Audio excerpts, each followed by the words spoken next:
The Donkey Who Carried a King, written by R.C. Sproul, illustrated by Chuck Groenink.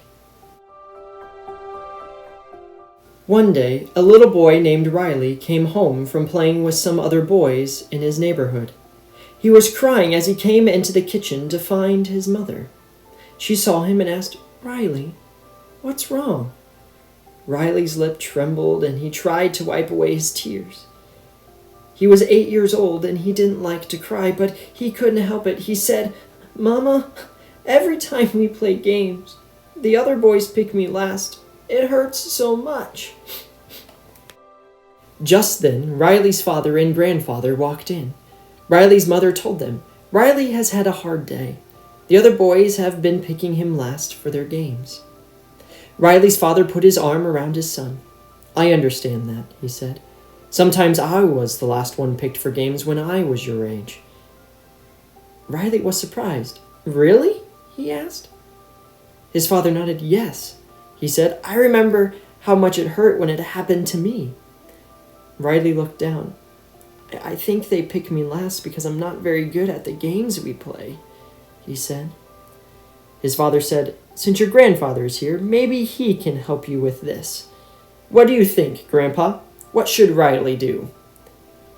Grandpa thought for a second, then said, "Riley, have you ever heard about the donkey who carried a king?" The corners of Riley's mouth tipped up in a smile because he knew he was about to hear another of Grandpa's wonderful stories. "No, Grandpa," he said. "I've never heard that story, but I'd love to hear it now." So Grandpa sat down and Riley sat on his knee. Riley didn't feel too old for that. "You know, Riley," Grandpa started, "several years ago I went to Jerusalem and I saw a funny sight. Lots of people rode on little donkeys. The donkeys in Jerusalem are small compared to the ones here in America. They only grow to be about 3 or 3.5 feet high. The sight of a grown man riding on one of those donkeys made me giggle. The man had to keep his knees bent up to keep his feet from dragging on the ground, and the little donkey the man was riding just kept going right down the street, bearing the man on his back. I want to tell you about a donkey just like that little donkey I saw in Jerusalem. The donkey in my story had never been picked for anything. He wondered whether he would ever be chosen to do a job. But one day, he was picked for a very special task. Many years ago, there was a little donkey named Davey. He lived in a village close to the holy city of Jerusalem. He was too young to work, so he was kept in his pen. He had brothers and sisters, but none of them could play with him because they had jobs to do. Sometimes they carried sacks of olives for their master. Sometimes they worked for people in the community, and some of them even carried grown adults on their backs. Davey didn't have to carry anyone or anything. All he did every day was stand and wait, eat and sleep. It was boring, and Davey was often unhappy because it seemed no one wanted him to do anything. The other donkeys who were kept in Davey's pen told stories about the famous donkeys of history. One had belonged to a man named Balaam. A wicked king asked Balaam to give him a prophecy against God's people. As Balaam was riding the donkey to the place where the people of God were camped, an angel blocked the path. The donkey stopped, but Balaam couldn't see the angel, so he got very angry and hit the donkey. Then the Lord God gave the donkey the power to speak.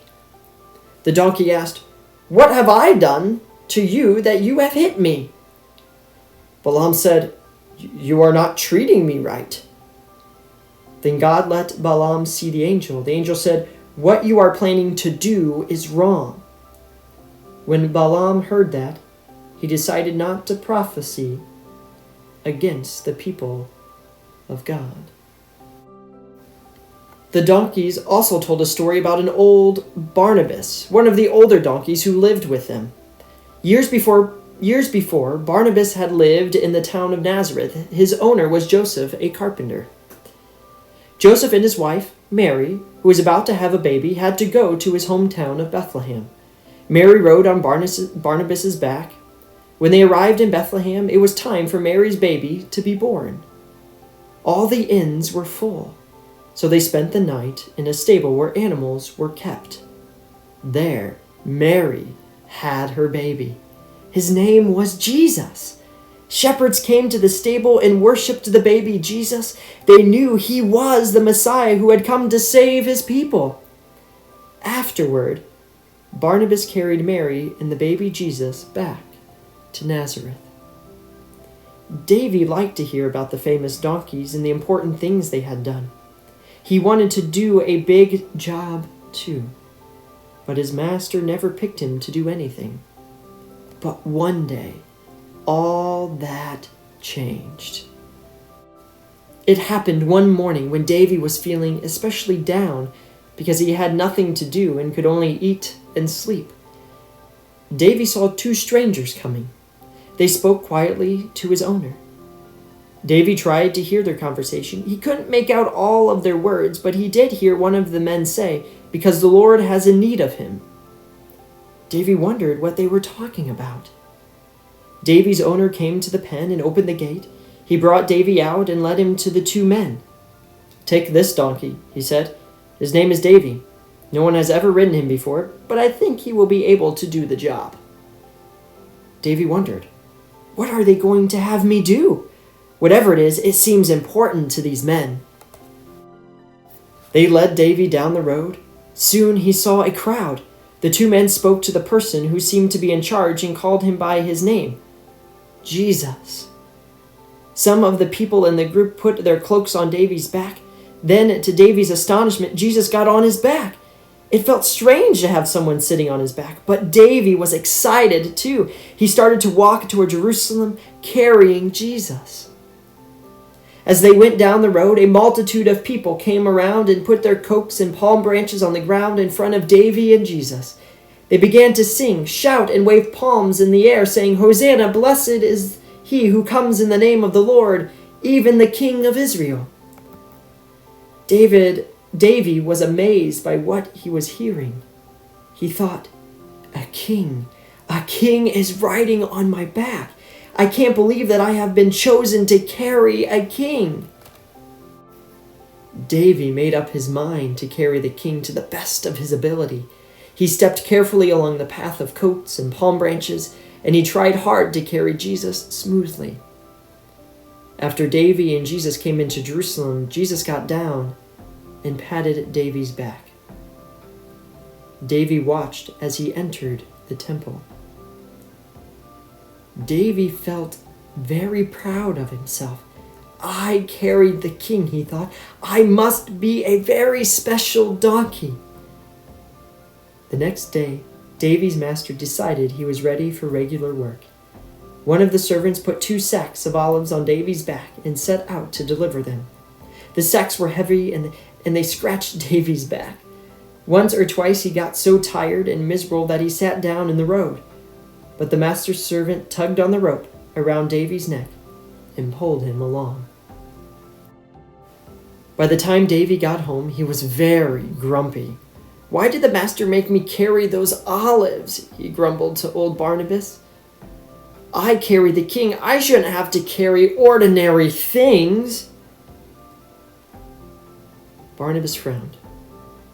"We are donkeys," he said. "It is our job to carry things, whatever the master decides to put on our backs. Every job is important, even carrying sacks of olives, and you should do your best to do it well." "Humph," Davey said. "I don't think I'll ever enjoy this kind of work. I think I'm better at special jobs like carrying important people." But Davey had to carry things every day. Sometimes he carried sacks of olives. Sometimes one of the servants rode him on an errand for his master. Davey didn't enjoy any of it. He couldn't understand why his master was giving him such ordinary tasks. One morning, one of his master's servants led Davey to a village on the other side of Jerusalem.